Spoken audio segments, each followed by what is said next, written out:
طيب دكتور، ليه ناس كتيرة بتعاني من مشاكل في الشرج؟ أو ليه إيه الأسباب اللي عموما اللي بتحصل لهم بسبب الموضوع ده؟ أسباب وجود مشكلة في منطقة الشرج، يعني من أشهر الأسباب هو الإمساك المزمن أو الإمساك الشديد بيؤدي لظهور الشرخ الشرجي، البواسير، أحيانا بيكون عامل من عوامل ظهور الناسور الشرجي. فرقم واحد الإمساك بيحصل في الغالب أو تقريبا 75% من الحالات بيكون مشكلة في طريقة الشخص نفسه في الأكل والشرب. اللايف ستايل بتاعت الشخص نفسه مش كويسة، فبتدخله في مشاكل في عملية الهضم، وبالتالي عملية الإخراج عنده بتكونش منتظمة أو بتكونش سليمة. الفاست فودز، الأكل الغير صحي، الاكلات السبايسي او الحراقه، عدم شرب الميه والسوائل، القعده الكتير، ده برضو من ضمن العوامل اللي بتظهر مشاكل في الشرج. عدم ممارسه الرياضه الخفيفه المنتظمه. الناس اللي بتمارس رياضات عنيفه زي شيل الاوزان والحاجات دي ممكن يكون عرضه اكتر من غيره لظهور مشاكل في الشرج. الجلوس في الحمام لفترات طويله، الناس اللي بتاخد الموبايل او بيقعد في الحمام فترات طويله، فدي كلها عوامل بتظهر امراض الشرج او بتكون سبب في وجود امراض او مشاكل في الشرج.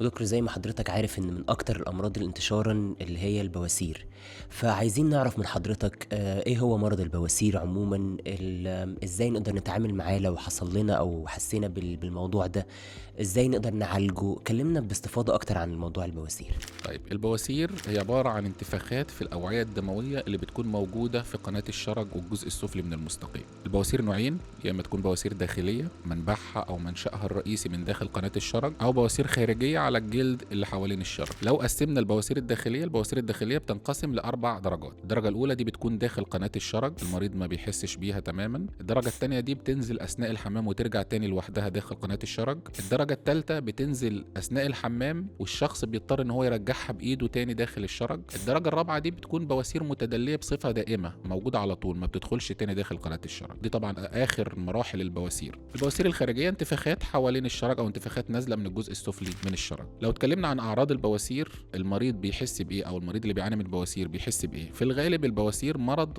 ملوش أعراض، يعني ممكن المريض يجي لنا ببواسير درجة رابعة اللي هي آخر مرحلة من مراحل البواسير الداخلية، ويقول أنا عندي شوية زوايد جلدية أو شوية زوايد نازلة من الشرج، وهو عنده بواسير درجة رابعة. ممكن الشخص يكون بيعاني من صعوبة في التبرز، ممكن يكون عنده إحساس بعدم الراحة في منطقة الشرج، ألم خفيف، وجود إفرازات مخاطية. كل دي أعراض من أعراض البواسير. أعراض البواسير ممكن تزيد لو حصل فيها مضاعفات، زي إن يحصل فيها تجلط فتكون مؤلمة جدا، انتفاخ مؤلم نازل من فتحة الشرج. ممكن يحصل منها نزيف شديد فتؤدي لأنيميا حادة. لو حصل التهاب مستمر في البواسير ممكن البواسير تصبح بواسير نازفة تدخل الشخص في أنيميا حادة لو أهمل علاجها.